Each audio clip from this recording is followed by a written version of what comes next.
Toutes les bases américaines de la région ont été frappées par l'Iran. Des ports touchés, des infrastructures pétrolières attaquées, des soldats américains éliminés, radars américains détruits, un navire frappé, la logistique américaine s'effondre, l'Iran a bombardé une base sur le sol européen à Chypre avec des drones. La Chine et la Russie ont fourni aux Iraniens suffisamment de renseignements pour frapper efficacement.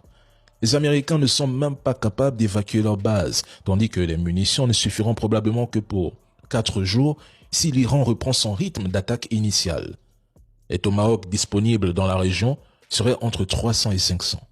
Après des centaines déjà tirées en 3 jours, il ne resterait peut-être plus que 90 sans compter la pénurie d'intercepteurs. L'Iran conserve une marine de plus de 30 navires et des centaines de vedettes rapides armées de missiles pour couler tous les porte-avions américains. L'Iran n'a même pas encore utilisé tout son arsenal. L'Iran détient tous les atouts, je dis bien tout, pour gagner une guerre longue. L'entité ne peut pas tenir sans les États-Unis et ces derniers ne peuvent pas se permettre un engagement prolongé de 4 semaines au Moyen-Orient. C'est un mensonge. Trump clame qu'il a tout détruit en Iran. Demandez-lui pourquoi il ne déploie pas des troupes au sol si tout était vraiment détruit. Ils ont finalement compris que la mort de Khamenei n'a eu aucun effet décisif sur l'issue du conflit. Au contraire, cela a renforcé la détermination de Téhéran à poursuivre la lutte. Que vous l'acceptiez ou non, c'est un échec total pour Trump et son administration. Tout avait été planifié pour une guerre éclair. Aujourd'hui, c'est le chaos. Et je réitère, les États-Unis ne peuvent pas battre l'Iran dans une guerre longue. Cela fait 40 ans que l'Iran se prépare. 40 ans que l'Iran vous attend dans cette guerre de missiles. Si Trump s'engage en Iran, mais la Chine aura les mains libres pour prendre Taïwan et personne ne l'arrêtera. L'Ukraine deviendra un champ de ruines et l'Europe encore plus dépendante du pétrole russe. Pendant que l'Iran riposte en balançant une attaque massive sur l'entité, secoue toute la région, envoie une combinaison de missiles hypersoniques et à tête multiple, puis clame que le détroit d'Ormuz est verrouillé et menace de couler tout navire qui oserait passer par là, les États-Unis tirent la sonnette d'alarme. Ils veulent que leurs ressortissants quittent immédiatement 14 pays dans la région. Ils exigent que leurs ressortissants partent rapidement par voie commerciale parce que pour eux, la situation devient explosive. L'Iran cible particulièrement le Bahreïn car le Bahreïn abrite la base navale où est stationnée la 5e flotte de la marine américaine, une importante présence militaire des États-Unis dans le Golfe. Et ce pays est politiquement fragile. Une grande partie de sa population est chiite et de culture proche de l'Iran, alors que le pouvoir est sunnite. Cela crée des tensions internes et donne à l'Iran un argument pour s'intéresser au Bahreïn. C'est pour cette raison que le régime bahreïni a déployé des véhicules militaires et des unités de l'armée, y compris des forces anti-émeutes dans la capitale Manama à travers le pays le 2 mars, en anticipation de manifestations ou d'une possible révolte populaire.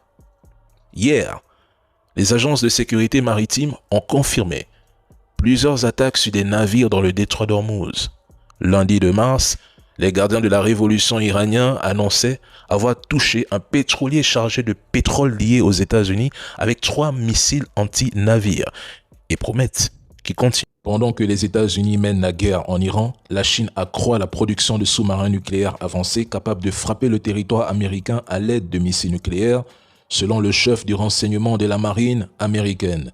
Il s'agirait de 2 nouveaux sous-marins chinois, les types 0,95 et 0,96.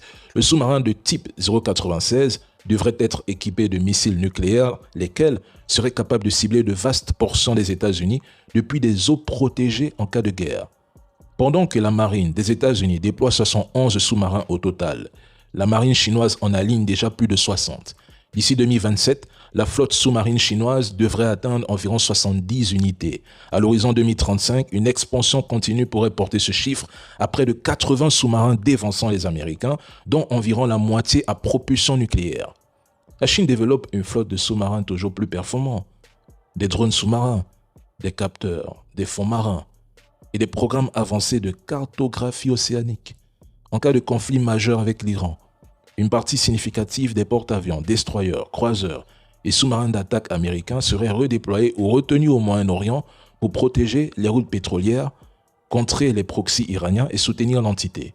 Ça va réduire directement la densité de forces américaines dans le Pacifique occidental où la Chine accélère sa production de sous-marins. Les frappes contre l'Iran consomment énormément de tomahawks, de missiles anti-aériens, des bombes de précision, etc.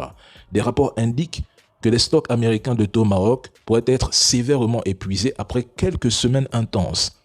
La production américaine est lente et le groupe AUKUS dans le Pacifique occidental ajoute de la pression aux États-Unis.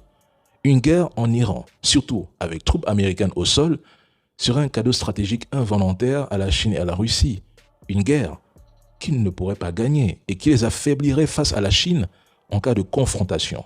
Déjà, les Américains accusent un sérieux retard et chaque jour qui passe les rapproche un peu plus d'un désavantage stratégique face à la Chine.